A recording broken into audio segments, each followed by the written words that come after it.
Alright everyone, welcome to my first long video to this channel that I post.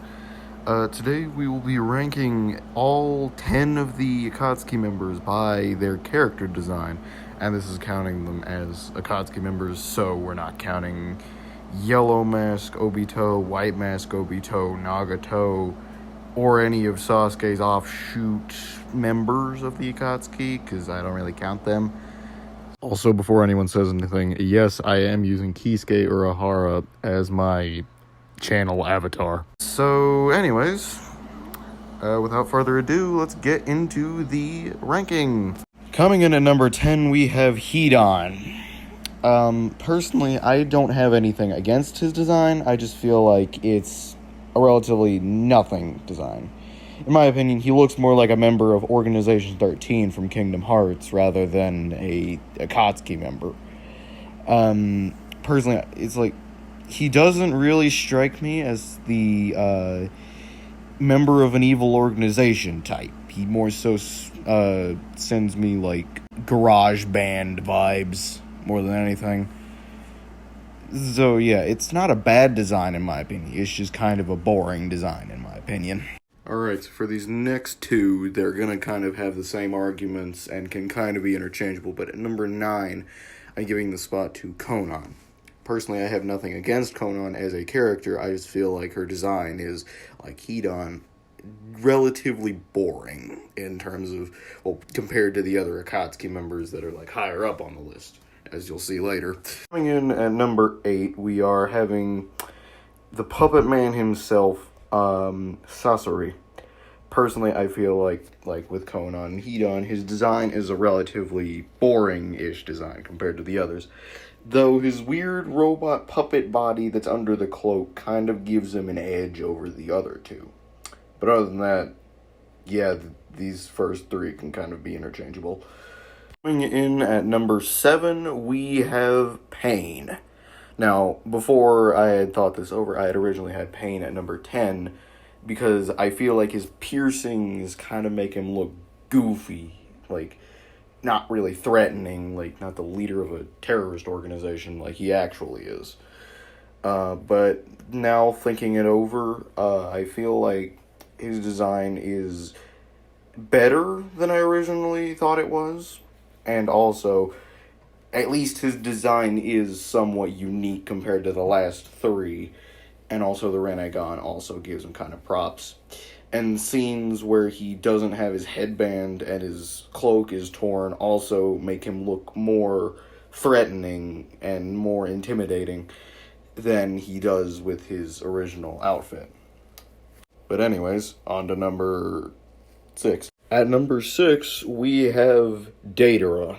Now, you would expect, based on my previous arguments, for me to put him lower than Pain, but honestly, I feel like his, hairdo kind of gives him more personality than the first 3 on this list.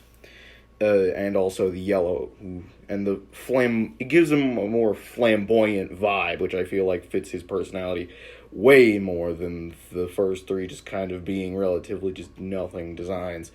And also the weird genjutsu-proof eye thing that he has also kind of gives him props. But yeah, Daedra is at number 6. Coming in at number 5 is Hitachi. Now, again, you would expect me, just based on his actual design, for me to put him lower than the previous 3. But honestly, I feel like his design honestly kind of works for what he is. And also the Mangekyo Sharingan gives him a lot more, design flair, kind of. But I do I'm gonna deduct a couple points just for the absolutely awful haircut that he has that gives him, no field of vision at all. But anyways, yes, Hitachi at number 5. On to the next one. Coming in at number 4, we have the Venus Flytrap man himself, Zetsu. Now, at first, like Pain, I thought his design was a little goofy.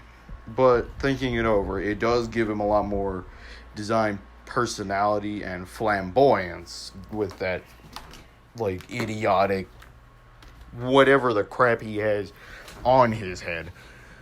I still don't know why it's there, but it is, and it's for that I'm putting him at number 4. Coming in at number 3, we have the Shark Man Kisame. Now, personally, his design, it's like, if he wasn't a Shark Man, then I would put his design a lot lower. But it's the fact that he is a Shark Man that gives him a lot more props. Also, Samehada just being on his back at all times absolutely is just amazing, to be honest, because it's so absurd, but it makes perfect sense. But yeah, Kisame at number 3. On to the next one. Coming in at number 2, we have Kakazu. Now, honestly, I think his design is perfect for an Akatsuki member. This is what I would expect, and like, if the Akatsuki had like a foot soldier design, Kakazu is what I would expect them to look like. But his design is perfect for what he is. He is an intimidating bounty hunter brute type dude.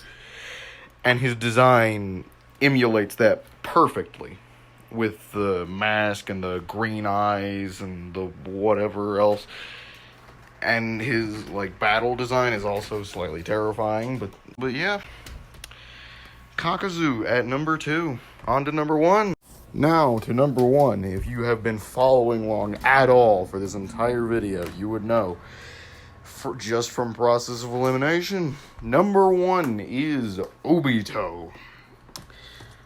I really just feel like Obito's design for a villain is perfect.